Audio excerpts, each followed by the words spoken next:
বছর শাসনের পর একজন নেত্রী তার দেশ থেকে পালিয়ে যাচ্ছে।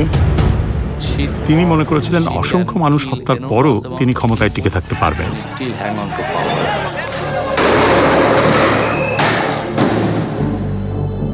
আল জাজিরা একজন নির্মম প্রধানমন্ত্রীর অন্তিম সময় প্রকাশ করছে। এখন লেটার লিখবেন, ব্যবহার করবেন, যেখানে পাবে সেটা গুলি করবে।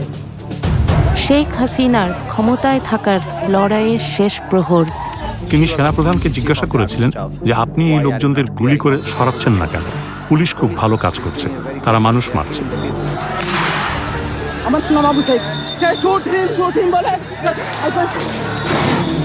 আমরা প্রকাশ করছি পুলিশ কিভাবে একটি হত্যাকাণ্ড গোপন রাখার চেষ্টা করেছিল। পিছন দিয়ে আমার ভাইয়ের লাশ নিয়ে যা পোস্টমর্টম করছে করে আমরা জানি কোনোদিনও বিচার না পাই। আর যে চিকিৎসক মিথ্যা বলতে অস্বীকার করেছিলেন। কিন্তু সাইদ হেড ইনজুরির জন্য মারা যায়নি, পুলিশের গুলিতে যেহেতু মারা গেছে। সহিংসতায় হাজার হাজার পরিবার ছিন্ন ভিন্ন হয়ে গেছে। আমি ঘৃণার বহিঃপ্রকাশ দেখছি। মানুষ আক্ষরিক অর্থেই তাদের ঘৃণা এখানে ঢেলে দিয়েছে। জুলাইয়ের ৩৬ দিন, যে মাস শেষ হবার নয়। এই বাশার হাসিনার যে মসনদ সেটাকে একদম ভেঙে তছনছ করে দিয়ে যে তারা আর কখনো কাউকে হাসিনা হয়ে উঠতে দিবে না।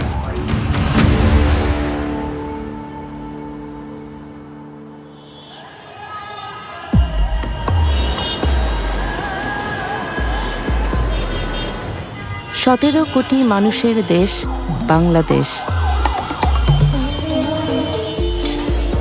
এর 1/3 তরুণ, কিন্তু তাদের কাজের সুযোগ খুবই সীমিত। রাজনীতিবিদরা এমন কোনো অর্থনীতি তৈরি করবেন যেখানে কাজের সুযোগ সৃষ্টি হবে। তরুণদের অনেকেই একথা বিশ্বাস করে না। 2024-এর জুনে বাংলাদেশের ছাত্ররা সরকারি চাকরিতে মুক্তিযোদ্ধাদের পরিবারের জন্য সংরক্ষিত কোটা ব্যবস্থার অবসান চেয়েছিল।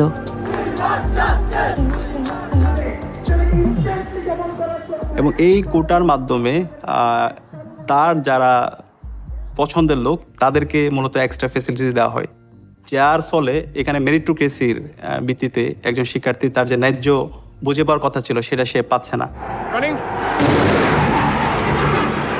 After 11 days, the Indian Air Force are still attacking Dhaka. ৭১-এর স্বাধীনতার যুদ্ধের পর বাংলাদেশের প্রথম রাষ্ট্রপতি হন শেখ হাসিনার পিতা শেখ মুজিবুর রহমান। যুদ্ধে যারা অংশ নিয়েছিলেন তাদেরকে পুরস্কৃত করার জন্য এই কোটা ব্যবস্থার প্রবর্তন করা হয়। এত যুক্তিহীন, অর্থহীন, তরুণদের জন্য এতটাই ক্ষতিকর যে প্রত্যেকে এটাকে ঘৃণা করত। কিন্তু আপনার বোঝার কোনো উপায় নেই যে এটা এমন কিছুতে পরিণত হবে যা পুরো শাসন ব্যবস্থার পতন ডেকে আনবে।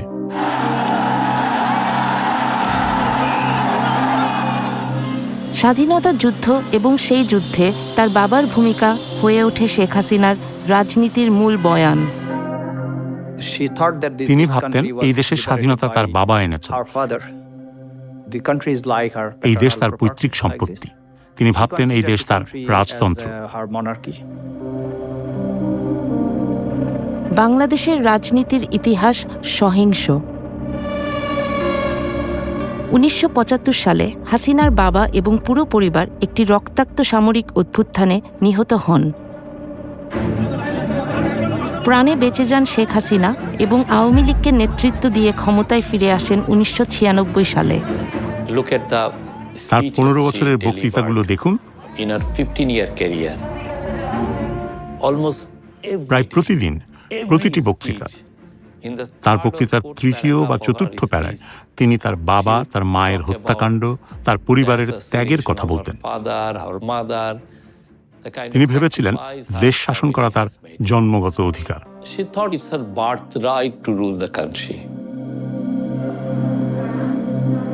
ছাত্রছাত্রীদের বিক্ষোভ যখন তীব্র আকার ধারণ করে তখন শেখ হাসিনা হয়ে ওঠেন আক্রমণাত্মক। মুক্তিযুদ্ধের বিরুদ্ধে এত ক্ষোভ কেন? তার কথা আন্দোলনরত শিক্ষার্থীদের আরও বিক্ষুব্ধ করে তোলে।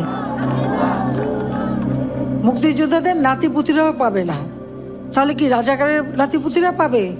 সেটা আমার প্রশ্ন, দেশবাসীর কাছে প্রশ্ন, যে রাজাকারের নাতিপুতিরা সবকিছু পাবে, মুক্তিযোদ্ধারা পাবে না।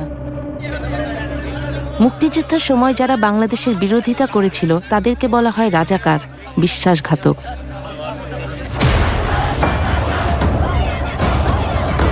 এবং এই রাজাকার বলে সে গত 16 বছর এবং এর আগেও পুরো জাতিকে বিভিন্নভাবে ডিভাইডেড করে রাখার চেষ্টা করেছিল। এবং সেদিন আমরা দেখতে পেয়েছি ঢাকা ইউনিভার্সিটির প্রত্যেকটা হল, ছেলেদের হল এবং মেয়েদের হল থেকে মিছিল নিয়ে তারা বের হয়েছিল এবং স্লোগান দিয়েছিল, তুমি কে আমি কে, রাজাকার রাজাকার। শহর জুড়ে বিশ্ববিদ্যালয় শিক্ষার্থীরা রাস্তায় নেমে আসে। শেখ হাসিনার ত্রাসের যুবশক্তি ছাত্রলীগ অস্ত্র হাতে প্রস্তুত ছিল। সেদিন আপনারা দেখতে পেয়েছেন আমাদের বোনদের রক্তাক্ত চেহারা এবং আমাদের অসংখ্য ভাইরা তারা নির্মমভাবে তারা আহত হয়। তখন আমরা আমাদের এই আহত ভাই বোনদেরকে নিয়ে হাসপাতালে গিয়েছিলাম। সেখানেও আমরা যখন এক্সরে রিপোর্টের জন্য অপেক্ষা করছিলাম আমাদের ভাই বোনদেরকে নিয়ে, সেখানে ছাত্রলীগের সন্ত্রাসীরা এসে, যুবলীগের সন্ত্রাসীরা এসে আমাদের ভাই বোনদের উপর নির্মমভাবে তারা হামলা করে। শেখ হাসিনার ফোন আলাপের এক্সক্লুসিভ রেকর্ড আল জাজিরার ইনভেস্টিগেটিভ ইউনিটের হাতে এসেছে, যা তার নিজস্ব গোয়েন্দা সংস্থাই রেকর্ড করেছিল। ডিজিটাল ফরেনসিক অ্যানালাইসিসের মাধ্যমে সকল ফোন রেকর্ড যাচাই করা হয়েছে। এই ফোন আলাপে ছাত্রদের উপর নৃশংস হামলার 48 ঘন্টা পর শেখ হাসিনা ছাত্রলীগ নেতাদের সাথে কথা বলেন। আসসালামু আলাইকুম। আর ক্যাম্পাসের পরিস্থিতি মোটামুটি স্বাভাবিক হয়ে আসছে, ছেলেদের হল অধিকাংশই ফাঁকা হয়েছে, তবে এরপরও ভিতরে পুলিশের সার্চ করতে হবে। আমাদের দলীয় সিনিয়ররা অনেকে প্যানিক হয়ে যাচ্ছিল, মানে কি করব ডিরেকশন দিতে পারতেছিল না, এই জন্য আজকে আপনাকে বারবার ফোন দিয়েছি, আপনি কিছু মনে করেন না। আমি কেন মনে করবো, আমি তো সেদিন সারা রাতি যাই, কালকেও তো দক্ষিণে উত্তরে বলে দিচ্ছি যেখানে যা দরকার আমি তো বলি স্যার। আমি আর আমাদের তারা ঘাবড়ায় যায়। আমাদের নেতাকর্মীরাও মাঠে ছিল, আপনার নির্দেশনা পাইয়েই সবাই নেমে গেছে। শেখ হাসিনার সিনিয়র এক গোয়েন্দা কর্মকর্তাকে আল জাজিরা খুঁজে বের করেছে। নিরাপত্তার জন্য সেই কর্মকর্তার কণ্ঠস্বরকে বদলে দেওয়া হয়েছে। তারা বিশ্ববিদ্যালয় এলাকায় শিক্ষার্থীদের মারধর করেছিল। তাদের অনেককেই হাসপাতালে যেতে হয়েছে, যাদের মধ্যে ছাত্রী এবং নারীরা ছিলেন।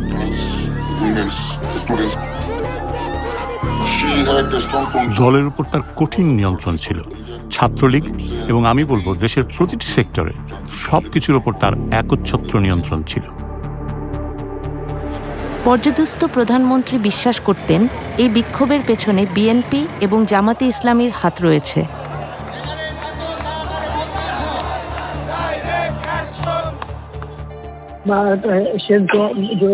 পিছনে তো সবচেয়ে আশঙ্কাজনক হলো যে সব এর পিছনে তো অন্য একটা শ্রেণী কাজ করতেছে দেখে, কারণ আমি ওই যে যারা জঙ্গি সন্ত্রাসী তাদেরকে আমরা কোনো সুযোগই দিতে চাই না। এটাই বেস্ট ডিসিশন হয়েছে, বেস্ট ডিসিশন।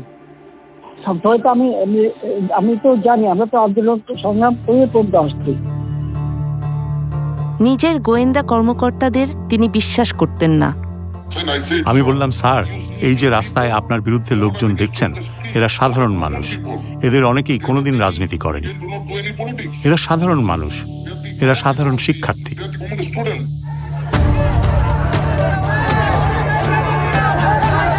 ঢাকা থেকে 300 কিলোমিটার দূরে রংপুর এক ছাত্র সাংবাদিক একটি বিক্ষোভের সরাসরি প্রতিবেদন করতে যাচ্ছিলেন, যা অভ্যুত্থানের গতিপথই বদলে দেবে। তো সেদিন আমরা যখন ক্যাম্পাসের প্রথম গেটে আসি, আমাদের উদ্দেশ্য ছিল সাংবাদিকতার প্রফেশনাল জায়গা থেকে নিউজের উদ্দেশ্যে আমরা বের হই। ঠিক তখনই আমরা দেখি হচ্ছে পুলিশ এবং শিক্ষার্থীদের মুখোমুখি অবস্থান।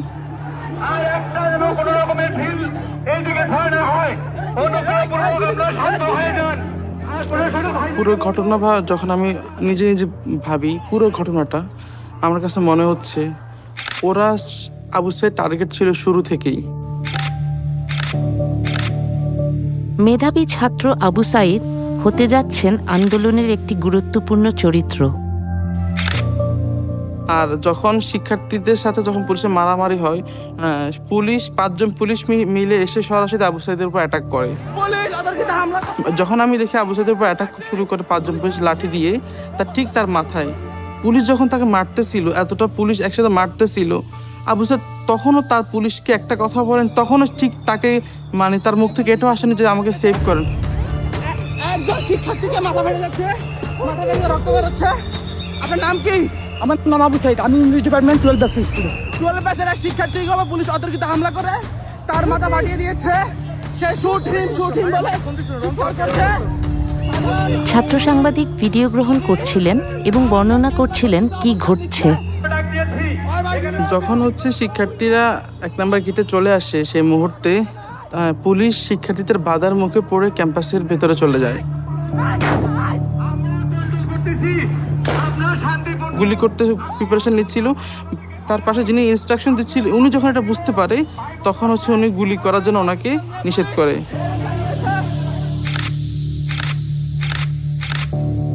এবং ভেতর দিক থেকে আমাদের ক্যাম্পাসের কিছু কর্মকর্তা, কিছু কর্মচারী, পুলিশ মিলে শিক্ষার্থীদেরকে উদ্দেশ্য করে ইট পাটকেল, টিয়ার সেল গুলি করতে করতে ক্যাম্পাসের আবার 1 নম্বর গেটে আসে।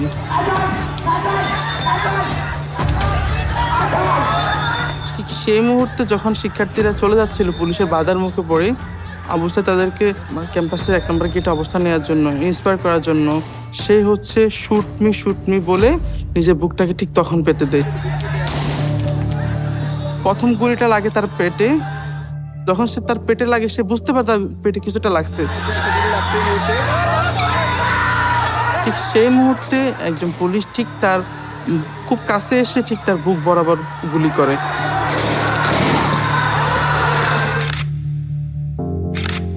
পরপর 2টো গুলি এসে তার বুকে লাগে।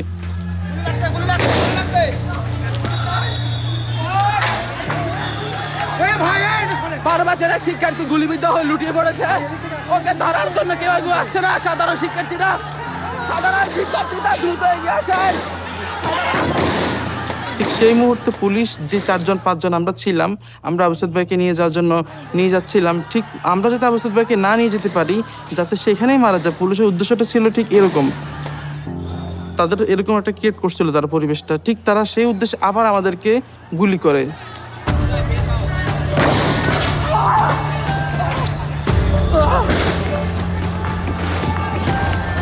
আমার গায়ে গুলি পড়েছে, আমার গায়ে গুলি পড়েছে। আমরা আহত হই, আমরা যদি এখানে আবু সাইদের মতো পড়ে যাই। আপনারা দেখেন আমার গায়ে গুলি পড়েছে। পুলিশ সাধারণ শিক্ষার্থীদের পাশাপাশি সাংবাদিকদের উপর গুলিবিদ্ধ করেছে। সাংবাদিকের উপরও গুলি করেছে। সে গুলিবিদ্ধ হওয়ার এবং আবু সাইদ ভাইকে সেই অবস্থা থেকে আমরা সবাই কোলে করে নিয়ে যাই। আবু সাইদ যেও তার 2 হাতকে প্রসারিত করে সে বলেছিল, বুকের ভিতর অনেক ঝড়, বুক পেতেছি, গুলি কর। আবু সাইদের শাহাদাতটা ছিল আমাদের জন্য সোর্স অফ ইন্সপায়ারেশন। সে যেভাবে তার 2 হাতকে প্রসারিত করে শহীদ হয়েছে, তখন আমরা প্রত্যেকে প্রতিজ্ঞা করেছিলাম আমরা প্রত্যেকে একজন আবু সাইদ হব। আবু সাইদকে হত্যার ভিডিওটি ভাইরাল হয়ে যায় এবং সমস্ত শিক্ষার্থীরা সেই সময় খুবই ক্ষুব্ধ হয়। তারা ভাবে যদি নির্দোষ আবু সাইদের সাথে এটি ঘটে থাকে, তবে আমাদের সাথেও একই রকম ঘটনা ঘটতে পারে। আবু সাইদের মৃত্যু সরকারকে বেশ চাপে ফেলে দেয়। শেখ হাসিনা জাতির উদ্দেশ্যে ভাষণ দেন। হত্যাকাণ্ড সহ যে সকল অনভিপ্রেত ঘটনা ঘটেছে, সুষ্ঠু ও ন্যায় বিচারের স্বার্থে সে সকল বিষয় বিচার বিভাগীয় তদন্ত করা হবে।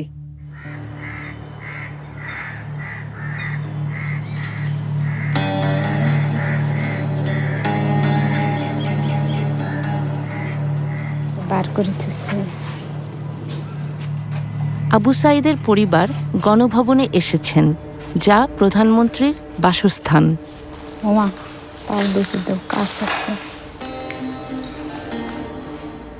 দেখি মনে হচ্ছে যে আমার নামে, ছেলের নামে সারা জায়গায় ছড়ে গেছে এবং হাসিনের এই গণভবন সাজসজ্জিতে সাজানো ছিল এলে এখন নিশ্চিহ্ন হয়ে গেছে, ভাঙচুর হয়ে গেছে, এখন তো হয়েছে ছাড়া বাড়ির মতো, তাই নয়? সব নস্বাদ হওয়া, ধুলিস্বাদ হওয়া। মনে করেই তার বন্ধুরা এখানে ভাইয়ের নামটা লিখছে, অনেক ভালো লাগছে ভাইয়ের নামটা দেখে। ভাইয়া অনেক ভালো ছিল, সাদা মনের ছিল।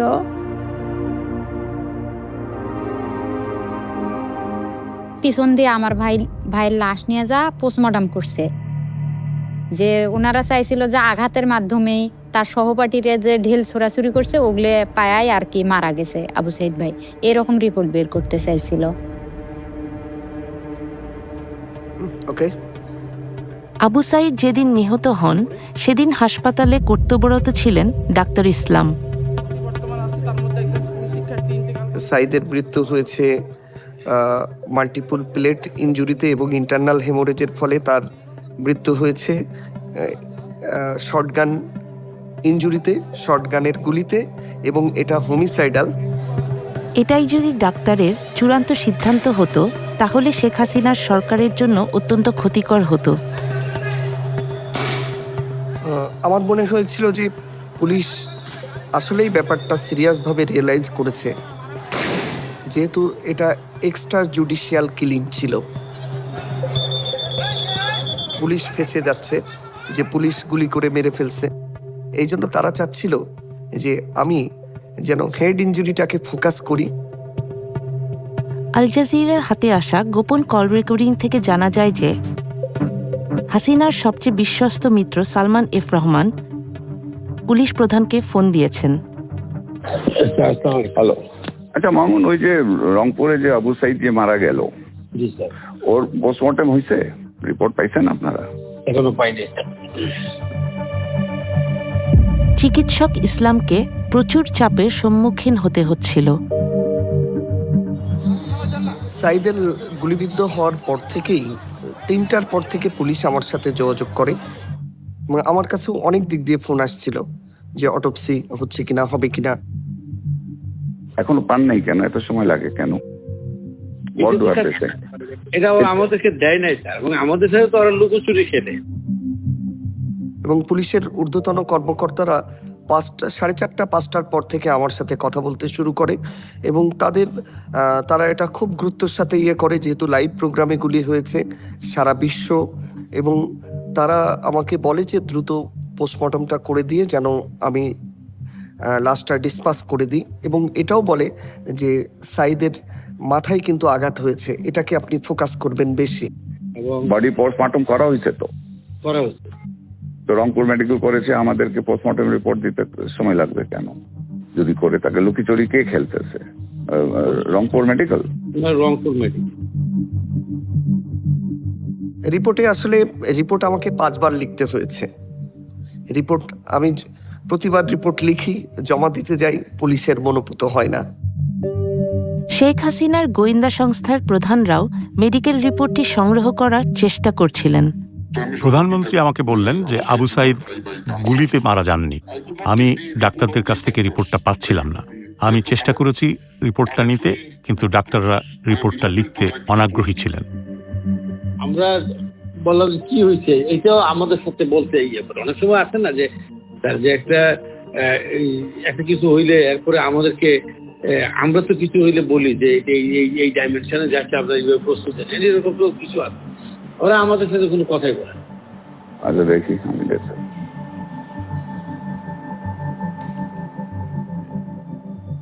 এটা ফোন কলটা আমি আজকেই প্রথম আপনাদের মাধ্যমে জানতে পারলাম, কিন্তু আমার যেটা মনে হয়েছে যে এটা সরকারের সর্বোচ্চ মহল থেকেই আবু সাইদের রিপোর্টকে মানে টেম্পারিং করার সর্বোচ্চ চেষ্টা করা হয়েছে। মানে আমাকে আসলে অফার করা হয়েছিল যে তোমার 2 সপ্তাহ ছুটি দিয়ে দিচ্ছি, তুমি আমাদের মনোমতো রিপোর্টটা দাও, থাইল্যান্ডে ট্যুর করো, ফ্যামিলি নিয়ে কক্সবাজারে 7 দিন থেকে আসো, কিন্তু আমি সবগুলোই রিফিউজ করছি। হাসিনার ঘনিষ্ঠরা ফোনে নিজেদের মধ্যে কি কথা বলছে এটা গোপনে রেকর্ড করতেন মেজর জেনারেল জিয়াউল আহসান। হাসিনার গোপনতম ঘটনাসমূহ তিনি জানতেন। তিনি ছিলেন হাসিনার চোখ ও কান। এটি ছিল জিয়াউল আহসানের মস্তিষ্ক প্রসূত গোয়েন্দা সংস্থার পরিচালক, এবং তিনি সফটওয়্যারটি ব্যবহার করে ভিকটিমদের খুঁজে বের করতেন এবং তাদের তুলে নিতেন। কিন্তু আসলে এটি ব্যবহার করা হয়েছিল বিক্ষোভকারীদের শনাক্ত করতে বা তাদের খুঁজে বের করতে। যেসব রাজনৈতিক নেতাদের তারা অপহরণ করেছে এবং তাদের জোরপূর্বক গুম করেছে। তিনি তাকে বিশ্বাস করতেন, তিনি তার উপর আস্থা রাখতেন। সে ছিল ক্ষমতাবান, তার মনোভাব নিষ্ঠুর। এই গোয়েন্দা কর্মকর্তা এখন হত্যা মামলার আসামি। হাসিনার আমলে তিনি হাজার খানেক হত্যার সাথে জড়িত ছিলেন। তদন্তকারী অফিসাররা এমনটাই মনে করেন।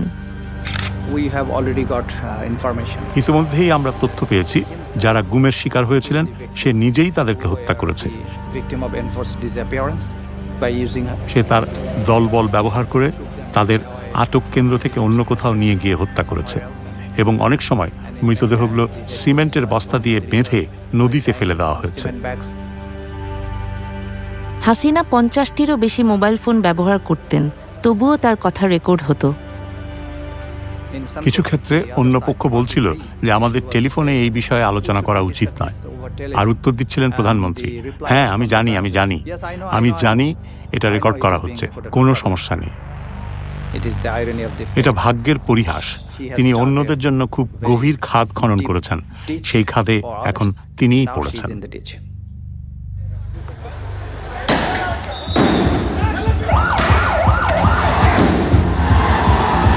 এরই মধ্যে রক্তক্ষয়ী লড়াই শুরু হয়ে গেছে। শত শত তরুণ বিক্ষোভকারীকে গুলি করে হত্যা করা হয়েছে, আহত হয়েছে হাজার হাজার মানুষ। চেস্টে বুলেট ইঞ্জুরি পাইছি, আমরা ফেসে বুলেট ইঞ্জুরি পাইছি, বুলেট ইঞ্জুরি পেশেন্টগুলো খুব বেশি পাইছে, এবং চাপাতিতে যে আঘাত করাটা বলে, যে নাইফ দিয়ে ছুরি দিয়ে আঘাত করে স্ট্যাব ইঞ্জুরি, এগুলো আমরা অনেক বেশি পেশেন্ট পাইছি শেষের দিকে এসে।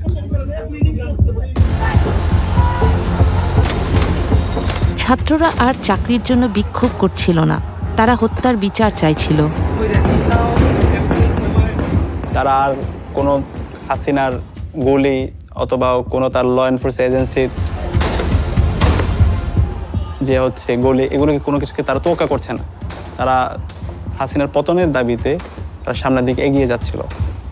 আত্মবিশ্বাস ছিল আমরাই এক্ষুনি হাসিনার পতন নিশ্চিত করব। হাসিনার অসংখ্য ফোন রেকর্ডিং মুছে ফেলা হয়েছিল, কিন্তু 18 জুলাইয়ের একটি অত্যন্ত গুরুত্বপূর্ণ ফোনালাপ খুঁজে পাওয়া গেছে, যে রাষ্ট্রীয় দমননীতির ভয়ঙ্কর মোড় নেওয়ার প্রমাণ দেয়। এখন লেখা লিখবেন, ব্যবহার করবে, যেখানে পাবে সেটা গুলি করবে, ওটা বলা হচ্ছে। এখন আমি এতদিন বাধা দিয়ে রাখছিলাম, ওই যে স্টুডেন্টরা ছিল ওদের সেফটি কথা চিন্তা করে। এই ফোনটি তিনি করেছিলেন তার নিকট আত্মীয় ঢাকা দক্ষিণের শক্তিশালী মেয়র ফজলে নূর তাপসের কাছে। আর যেখানে গ্যাদারিং দেখবে সেখানে ওই উপর থেকে, এখন উপর থেকে পাচ্ছি, অলরেডি শুরু হচ্ছে কয়েকটা জায়গায়। এই অভিযানের একটি সাংকেতিক নাম ছিল, যা অপারেশন ক্লিন ডাউন নামে পরিচিত, যেখানে সর্বাধিক সংখ্যক বিক্ষোভকারী জড়ো হয় সেখানে ড্রোন ব্যবহার করে এবং তারপর তারা হেলিকপ্টার পাঠায় তাদের হত্যা করার জন্য। থেকে টিয়ার গ্যাস মারছে এবং ওই সঙ্গে বুলেট ডাইরেক্ট শর্ট করছে। তো আমরা ওইরকম শর্টের পেশেন্ট পাইছিলাম উপর থেকে, ডিরেক্ট শর্টের পেশেন্ট অ্যাবাউট 4 থেকে 5 জনের মতো ওই সময়। যখন আমাদের হসপিটালের সামনে টার্গেট করে হেলিকপ্টারতে গুলি এবং টিয়ার শেল ফেলানো হয়েছে। তার গোয়েন্দা সংস্থা যখন আড়ি পেতে শুনছিল, প্রধানমন্ত্রী তখন আরও সব পরিকল্পনা প্রকাশ করে ফেলেন। সেনাপ্রধানের সাথে কথা বলছি, ওরা রেডি থাকে, ঠিক আছে, এখন তো আমরা করলো ইয়ে করছি, ওদের ছবি নিচ্ছি। তাহলে কিছু ছবি দেখে পাকড়াও করা যায় না রাতের মধ্যে? সবগুলিকে অ্যারেস্ট করতে বলছি রাত্রে। পাকড়াও করলে না, ওটা বলা হয়, ওটা র্যাব, জিএফআই, সবাইকে বলা হয়েছে যে যেখান থেকে যে কটা পারবো দেখে ফেলবে। শিক্ষার্থীদের হত্যার জন্য আওয়ামী লীগ সরকারের বিরুদ্ধে মামলা লড়ছেন তাজুল ইসলাম। এটা সত্যিই বিস্ময়কর ছিল। একটি গণতান্ত্রিক দেশের প্রধানমন্ত্রী হিসাবে তিনি বিক্ষোভকারীদের হত্যার নির্দেশ দিচ্ছেন, বেশিরভাগই তরুণ ছাত্র, এবং তিনি নির্দেশ দিচ্ছেন প্রাণঘাতী অস্ত্র ব্যবহার করে এই লোকদের হত্যা করার জন্য। 19শে জুলাই শেখ হাসিনা সেনাবাহিনীকে রাস্তায় নামার নির্দেশ দেন।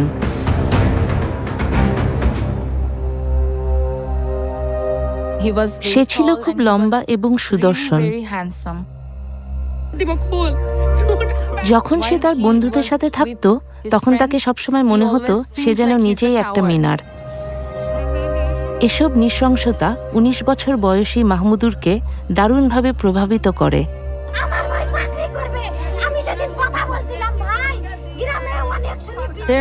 একটা ভিডিও ছিল, আবু সাইদের বোন কাঁদছিল। আমার ভাই সেটা ফেসবুকে শেয়ার করে এবং সে বলছিল, আমার মনে হচ্ছে এটা আমার বোন, তাই আমি এটা নিতে পারছি না। আমরা তাকে বাইরে যেতে দিচ্ছিলাম না। সে একদিনে গিয়েছিল এবং সেটাই ছিল তার জীবনের শেষ দিন। সেদিন ছিল জুলাইয়ের 19 তারিখ।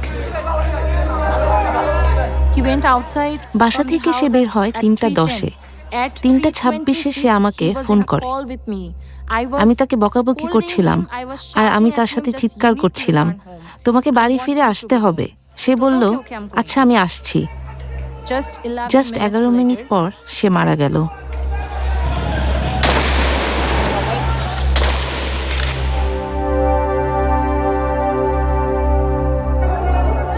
মাহমুদুরের মরদেহ নিকটস্থ হাসপাতালে নেওয়া হয়। আরো 5টা লাশের সাথে আমার ভাইটা ছিল। এ যেন স্ট্রেচারে রক্তের সাগর। আমার মনে হচ্ছিল একটা দুঃস্বপ্ন দেখছি। এটা সত্যি হতে পারে না। আমি কোথায়? এটা কি কোনো যুদ্ধ হচ্ছে?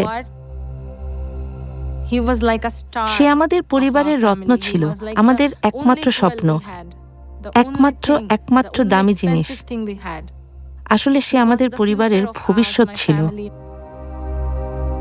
বিক্ষোভ যখন তীব্র আকার ধারণ করছিল, শেখ হাসিনা দেশের ব্যবসায়ী ও শীর্ষ রাজনীতিবিদদের সাথে দেখা করেন।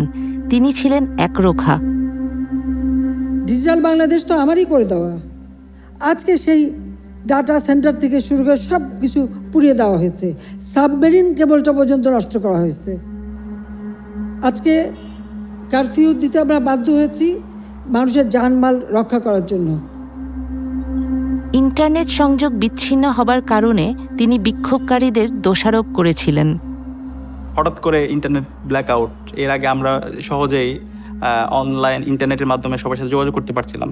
এই মুহূর্তের মধ্যে আমরা একটা অফলাইন নেটওয়ার্ক তৈরি করেছিলাম। আমরা কিছু এক্সট্রা ডিভাইস কিনে রেখেছিলাম এবং কিছু এক্সট্রা সিম, এবং আমরা যখন মিছিল করছিলাম সেই সময় হেলিকপ্টার থেকে হাসিনা এবং তার যে ল এনফোর্সমেন্ট এজেন্সি তারা আমাদের উপর গুলি করছিল। তো এই সময়ে একই সাথে মাঠের আন্দোলন সমন্বয় করা এবং পরবর্তী দিনে কর্মসূচি প্রণয়ন করা, সেটা ছিল আমাদের সবচেয়ে গুরুত্বপূর্ণ কাজ। কিন্তু ছাত্রলীগ নেতাদের সাথে তার এক ধারণ করা ফোনালাপে সাবেক প্রধানমন্ত্রী এক ভিন্ন চিত্র তুলে ধরেন। আর ওই বিটিআরসি বন্ধ করছে, ইন্টারনেট বন্ধ, ব্রিটিশ হাইকমিশন ঠিক হবে, তোমরা বলো আন্দোলন পোয়াইছে, এটা শেষ ঠিক হতে অনেক সময় লাগবে। আল জাজিরা একটি গোপন সরকারি নথি পেয়েছে যা প্রকাশ করে কে বাংলাদেশকে ইন্টারনেট থেকে বিচ্ছিন্ন করেছে। জুলাইয়ের 15 তারিখে বাংলাদেশের টেলিযোগাযোগ কর্তৃপক্ষ ঢাকার বিভিন্ন বিশ্ববিদ্যালয় এলাকায় ইন্টারনেট সংযোগ বন্ধ করে দেয়। পরের দিন পর্যন্ত তারা 59টি বিশ্ববিদ্যালয় ওয়েব অ্যাক্সেস, ব্লগ এবং 2 শতাধিক সাইটে প্রবেশ বন্ধ করে দেয়। 18 জুলাই থেকে শেখ হাসিনার গোপন পর্যবেক্ষণ ইউনিট এনটিএমসি সমগ্র ওয়েব অ্যাক্সেসের উপর নিয়ন্ত্রণ নিয়ে ফেলে। পরের কয়েক সপ্তাহ ধরে তারা একের পর এক সোশ্যাল মিডিয়া সাইট বন্ধ করে দেয়। কিন্তু সহিংসতার ভিডিও তখনও বাইরের বিশ্বে পৌঁছাতে পারছিল। শেখ হাসিনার একটি পরিকল্পনা ছিল। এই ছবিগুলি বাইরে পাঠাও না কেন? শেখ হাসিনা ঢাকা উত্তর সিটি কর্পোরেশনের মেয়র আতিকুল ইসলামের সাথে কথা বলছিলেন। তিনি এমন প্রচারণা চাইছিলেন যাতে বোঝানো যায় সহিংসতার আসল ভুক্তভোগী হলো তার সমর্থকরাই। আপনার কাছে আছে আপা?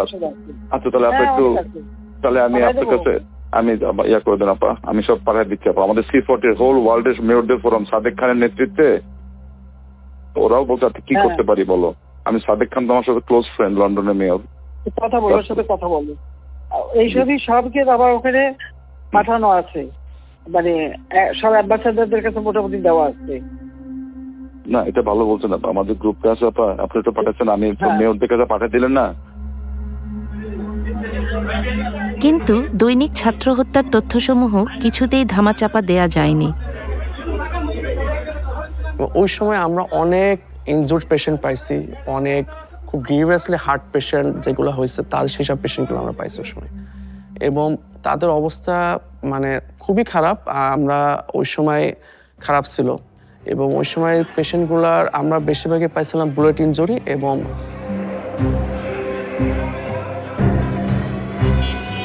মৃতের সংখ্যা বাড়ার সাথে সাথে মানুষের ক্ষোভও বাড়ছিল। সরকার ক্রমেই জনসমর্থন হারাচ্ছিল।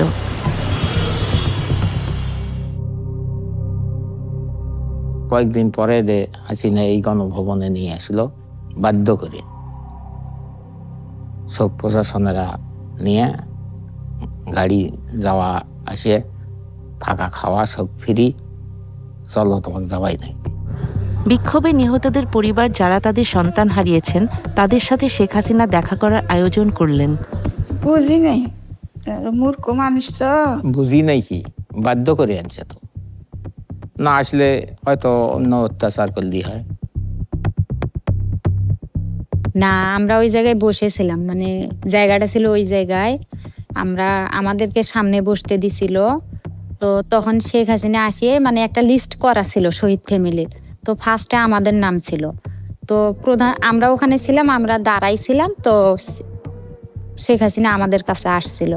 তখন ওনারা বললো যে হ্যাঁ, তোমার ভাইয়ের বিচার আমরা করব, এটা তদন্ত করে আমরা দেখতেছি কে মারলো কি করলো। তখন আমি বলছিলাম যে আমার ভাইয়ের যে পুলিশে গুলি করে মারছে এটা তো ভিডিও ফুটেজে দেখাই যাইতেছে, এটার আবার তদন্তর কি দরকার। কারণে আসাটা অনেক ভুল হয়েছে, সবাইকে ডাকছে বা সবাইকে কিছু দিছে, কিন্তু সঞ্চয়পত্র দিছিল। তো তখন আমরা বুঝতে পারছি যে এখন হাসিনা প্রচার করবে যে আবু সাইদ ভাইয়ের ফ্যামিলি মানে তাদের কোনো আক্ষেপ নাই, ওনাদের ছেলে মারা গেছে, ওনারা মানে মীমাংসা হয়েছে, এরকম একটা কিছু বুঝাতে চাইছে। তখন আমরা যখন বুঝতে পারলাম তখন আমাদেরকে নিজেদেরকে অনেক খারাপ লাগছিল। তখন আমরা মনে করছি আমার ছেলেটা কে মারলি, তা আমরা মনে করছি আমার ছেলে হাসিনাই হত্যা করবে করছে পুলিশের, তাছাড়া আমার ছেলে মারতে পারে না। আমি নিশ্চিত তাদের প্রত্যেককে জোর করা হয়েছিল। কেউ তো তার পরিবারের সদস্যদের খুনিদের সাথে মিলিত হতে চায় না, তাই না? অন্য পরিবারগুলো এই সাক্ষাতে যেতে অস্বীকৃতি জানালেন। যখন আমি এখানে ঢুকলাম আমি ঘৃণা দেখতে পাচ্ছিলাম। যত কিছুই আমি এখানে দেখতে পাচ্ছি শুধুই ঘৃণা। আমাদেরকেও এখানে আসতে বলা হয়েছিল। তিনি সব পরিবারের সদস্যদের সাথে দেখা করবেন এবং ক্ষতিপূরণ বা এরকমই কিছু দেবেন। আমরা কেন ক্ষতিপূরণ নেব? কিসের ক্ষতিপূরণ? আমার পুরো পরিবার ধ্বংস হয়ে গেছে, তার ক্ষতিপূরণ? আপনি কি পারবেন আমার মায়ের প্রতিদিনের কান্নার ক্ষতিপূরণ দিতে? তাই আমরা কোনো ক্ষতিপূরণ গ্রহণ করিনি, এখানে আসার প্রস্তাবেও রাজি হইনি।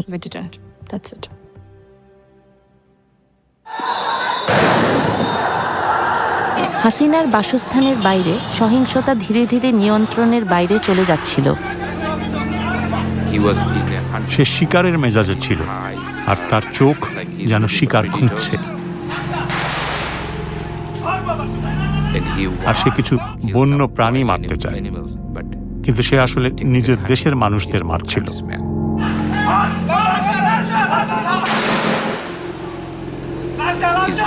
তার নামের ফলকটি আমি খুঁজে পেয়েছি, যার নাম রেদওয়ান।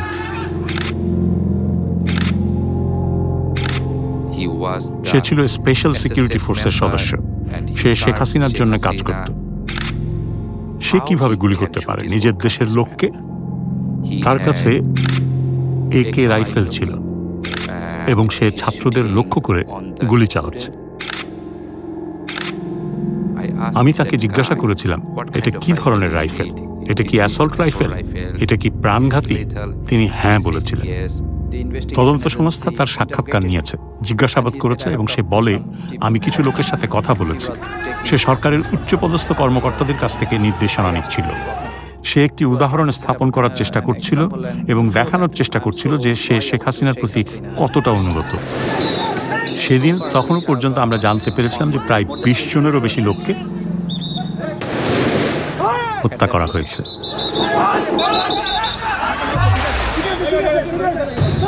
এখন শেখ হাসিনার সেনাবাহিনীর ভেতরেও একটি ঝড় দানা বাঁধছিল।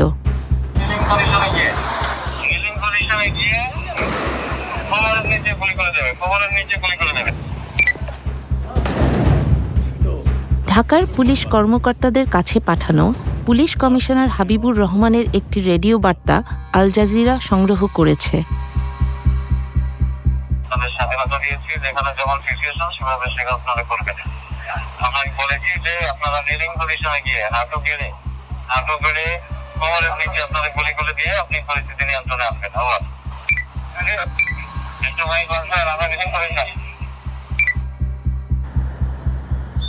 সেনা কর্মকর্তারা ক্রমশ উদ্বিগ্ন হয়ে উঠছিলেন।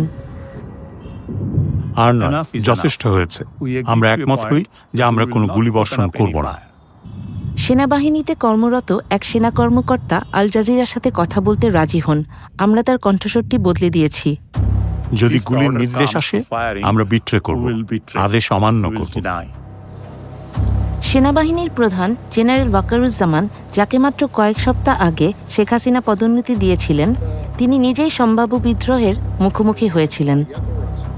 তিনি সব অফিসারদের ডাকেন মূলত তাদের মনোভাব বোঝার জন্য। সব অফিসার সেই কনফারেন্সে যোগ দেন। সেনাবাহিনীর তরুণ অফিসাররা তাদের কমান্ডারদের প্রশ্নবিদ্ধ করতে থাকেন। তারা ভীষণ রাগান্বিত ছিলেন। 3রা আগস্ট আমরা প্রশ্ন তৈরি করেছিলাম, অস্ত্র ও গোলাবারুদ এই মানুষদের, আমার জনগণের, আমরা কেন এটি আমাদের জনগণের বিরুদ্ধে ব্যবহার করব? আমরা কেন নিরীহ মানুষকে গুলি করব? আমরা তো জানি না কে আমাদের শত্রু বা মিত্র। তিনি বেশ উদ্বিগ্ন ছিলেন, তিনি উত্তেজিত, আবেগপ্রবণ ছিলেন, তিনি ঠিকমতো বসতেও পারছিলেন না। কতজন? তিনি বেশ নার্ভাস ছিলেন। আমি তাদেরকে বললাম, পরিমিত শক্তি প্রয়োগ করো, জনতাকে গুলি করো না। আমরা মনে করি না যে এটা করা উচিত, কারণ নিরীহ বেসামরিক মানুষ, শিক্ষার্থীরা তো বিক্ষোভ করছিল কোনো একটা কারণে, আর পুলিশ তাদের উপর গুলি চালিয়েছিল। এটা খুবই খুবই উদ্বেগজনক ছিল, খুবই উদ্বেগজনক।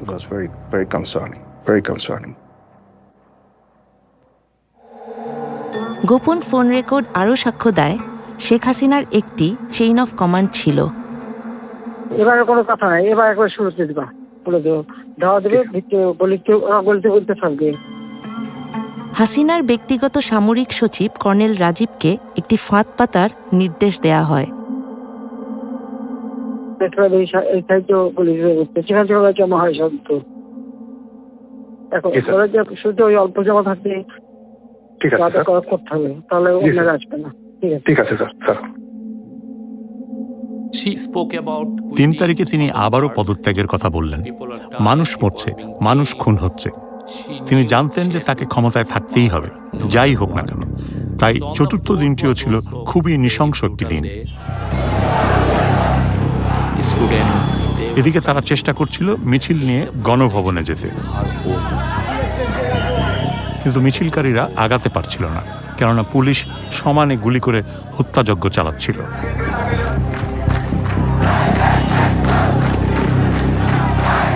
4ই আগস্টের মধ্যে হাজার হাজার মানুষ গণভবন অভিমুখে মিছিল করে আসার প্রস্তুতি নেয়। হাসিনা তার নিরাপত্তা প্রধানদের সাথে সর্বশেষ বৈঠকটি করেন। তিনি সেনাবাহিনী প্রধানকে বলছিলেন, কেন আপনি গুলি করে সব মানুষকে সরিয়ে দিচ্ছেন না? পুলিশ খুব ভালো কাজ করছে, তারা মানুষদের হত্যা করছে। আপনার উচিত হত্যা করে হলেও আমাকে ক্ষমতায় রাখার চেষ্টা করা। অবশেষে সেনাপ্রধান, নৌবাহিনী প্রধান এবং বিমান বাহিনী প্রধান ও অন্যান্য ঊর্ধ্বতন কর্মকর্তারা অস্বীকার করলেন যে তারা এটা করতে পারবেন না, কারণ সেখানে হাজার হাজার মানুষ আছে। আমরা আমাদের নিজেদের লোকজনকে মারতে পারি না, এবং তারপরেও তিনি পদত্যাগে রাজি হচ্ছিলেন না।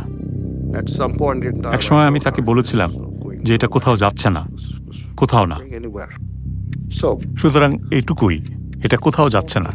তাই আপনাকে রাজনীতিবিদদের সাথে কথা বলতে হবে, বিষয়গুলো ভিন্নভাবে সামাল দিতে হবে। এটা কোনো উপায় নয়। এখানে তো আমার মেয়ের আসার কথা ছিল। এখানে আমার মেয়ে এসে কি করত? উল্লাস করত। বিলাসবহুল বাড়ি, যেখান থেকে শেখ হাসিনা শুধু দুষ্ট মন্ত্র চালাইত।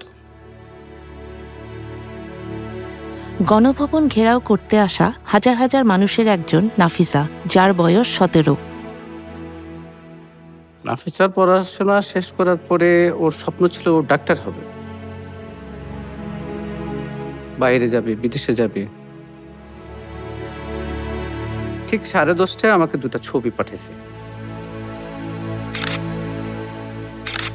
এটি ছিল এই অভ্যুত্থানের শেষতম দিন, একই সাথে নৃশংসতম দিনও বটে। তখন ঢাকার প্রত্যেকটা প্রবেশ মুখ থেকে লক্ষ লক্ষ জনতা তারা গণভবন অভিমুখে রওনা দিয়েছে। ওরা অনেক দূর আগায় গেছে, একেবারে ঠিক যাইতেছে। এর মধ্যে পুলিশ টিয়ার শেল মারে, গ্যাস মারে, তারপরে সাউন্ড গ্রেনেড মারে। আমি শুনতেছি মোবাইলে সবকিছু। তুমি বাসায় যাও। কেউ বলছে যে আব্বু আমি কিন্তু বাসায় যাব না। এখনকার যে পরিস্থিতি, এই যে আন্দোলন করলাম, এটার সুফল না পাওয়া পর্যন্ত বাড়িতে যাব না। দেশের সবচেয়ে ক্ষমতাধর রাজনীতিবিদের 15 বছরের শাসনের নিষ্পত্তি কয়েক মিনিটের মধ্যে ঘটতে যাচ্ছে। সেনাবাহিনী বলল, এখান থেকে সরে যাওয়ার জন্য আপনার হাতে 40 মিনিট সময় আছে, নইলে লোকজন এসে সবকিছু ধ্বংস করে দেবে। তিনি এতটাই আবেগপ্রবণ হয়ে পড়েছিলেন যে বলছিলেন, তাহলে তোমাদের উচিত এখনই আমাকে হত্যা করা এবং এখানে গণভবনের মাটিতে পুঁতে ফেলা। হাজার হাজার মানুষ ইতোমধ্যেই জড়ো হয়ে গিয়েছিল। আমরা ঢাকায় এসেছি কারণ আমরা আর হাসিনাকে চাই না, কারণ সে অনেক ছাত্রকে হত্যা করেছে, তাই আমরা তাকে আর চাই না। সেনাপ্রধান সকালে গণভবনে যান, আর হাসিনা সেটা যখন জানতে পারেন তখন তিনি খুব জোরে কাঁদতে শুরু করেন, যেন তিনি রাগে ফেটে পড়েছেন এবং কান্নায় ভেঙে পড়েছেন। আমাদের ধারণা ছিল আজই সেই দিন, কেননা সব লোক যদি আসে এবং তাদের সরাসরি হাসিনার প্রাসাদে যাওয়ার কথা, এটা নৃশংস একটা ব্যাপার হবে। এটা ছিল হাসিনার ক্ষমতার অন্তিম সময়। পুলিশ তবুও বিক্ষোভকারীদের উপর গুলি ছড়ছে। ঠিক 20 মিনিট পর আমাকে ফোন দিল, তখন বাজে 12:40। বলতেছে আমি গণভবনের দিকে যাচ্ছি, যদি বিজয় আসে আলহামদুলিল্লাহ, আর যদি না আসে তাহলে তো জানবাই। তিনি ভাবলেন বিপুল সংখ্যক মানুষকে হত্যা করে তিনি ক্ষমতায় টিকে যেতে পারেন। ঠিক আছে, তাদের এখানে আসতে দেন, কিন্তু তার বিশেষ নিরাপত্তা বাহিনী যারা প্রাসাদের পাহারা দেয়, যারা নিরাপত্তা দেয়, তারা বলল যে আমরা পারবো না, জনসমুদ্র নিয়ন্ত্রণ করার কোনো উপায় নেই, আমরা এত মানুষকে হত্যা করতে পারি না। 15 মিনিট আবার পর ফোন দিল আমাকে, যে আব্বু তুমি টিভি দেখো। Breaking news story: Bangladesh Prime Minister Sheikh Hasina has resigned. জনতার বিপুল স্রোত যখন গণভবনমুখী, তখন শেখ হাসিনা শহর ছেড়ে পালিয়ে গেলেন। আমি যাকে তখন তাকে ফোন করি, তো ওই পার থেকে একটা ছেলে মোবাইলটা রিসিভ করে বলতেছে মোবাইলটা যার, সেই মেয়েটা গুলিবিদ্ধ হয়েছে। কিছুই নিতে পারি না, শুধু মোবাইলটা হাতে আমি দৌড়তেছি। নৌকা পার হওয়ার মাঝামাঝি যাওয়ার পরে আমার মেয়ে মোবাইল লক খুলে মাস্ক সরাইয়া আমাকে ফোন দিছে, আব্বু আমি মনে হয় বাঁচবো না, আমার লাশটা তুমি নিয়ে যেও, আমি মরে যাব। এই কথাটা যখন বলছে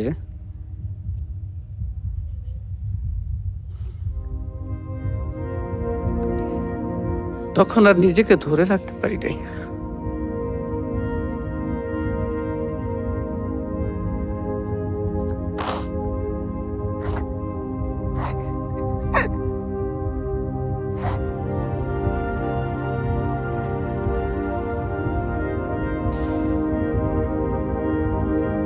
তো দৌড়াইতে দৌড়াইতে যাইতেছি, আসলে যখন গেছি তখন নাফিসার মামা ফোন দিয়া বলতেছে যে ভাই আপনার মেয়ে আর নাই।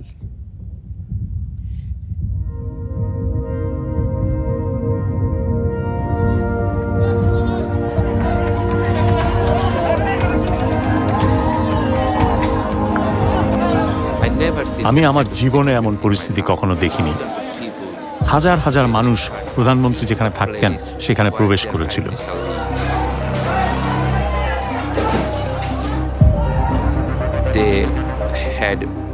তার উপর তাদের প্রচন্ড রাগ ছিল। তারা বলে যে আমরা অবশ্যই সেসব জিনিস সংগ্রহ করে স্মৃতি হিসাবে রাখবো, যাতে আগামীতে যেই রাজনীতিবিদরা আসবে তারা যেন বুঝতে পারে আমাদের সাথে যদি হাসিনার মতো আচরণ করা হয় তাহলে আমরা আপনাদের সাথেও একই কাজ করব। আমি ন্যায় বিচারের জন্য লড়াই করব, শেষ নিঃশ্বাস পর্যন্ত লড়াই করব। আমি জানি না আমি ন্যায় বিচার পাবো কিনা। আজকে যদি আমার জায়গায় আমার ভাই থাকতো, সেও এটা ছেড়ে দিত না। তাহলে আমি তাকে কি জবাব দেব? তাহলে আমি তাকে এতটুকু বলতে পারবো যে আমি ন্যায় বিচারের জন্য লড়াই করেছি। দেশটা স্বাধীন না হওয়া পর্যন্ত তোরা ছাড়ি দেন না, সেই ছাত্ররা দেশটা স্বাধীনই করছে। স্বাধীন করার সূত্রটা তো আমার ছেলের কাছ থেকে। এখন আমাদের চাওয়া হইতেছে পরবর্তী যে সরকার আসবে উনি যেন মানে ন্যায় নিষ্ঠার সঙ্গে থাকে, কোনো স্বৈরাচার সরকার যেন আর গঠন হইতে না পারে, কোনো ন্যায্য অধিকারের জন্য কোনো মা বাবার বুক খালি না হোক, কোনো বোনের ভাই না হারাক। আমি এটা বাংলাদেশের যারা পরবর্তী গভর্নমেন্ট আসবে যেন এই দেশটা পরিষ্কার পরিচ্ছন্ন থাকে, শান্তিপ্রিয় থাকে, এবং যারা এই দেশের জন্য, এই মাটির জন্য যুদ্ধ করছে, শহীদ হয়েছে, আহত হয়েছে, তাদের মনোবাসনাগুলো যেন সরকার পূরণ করে, তা আমি চাই।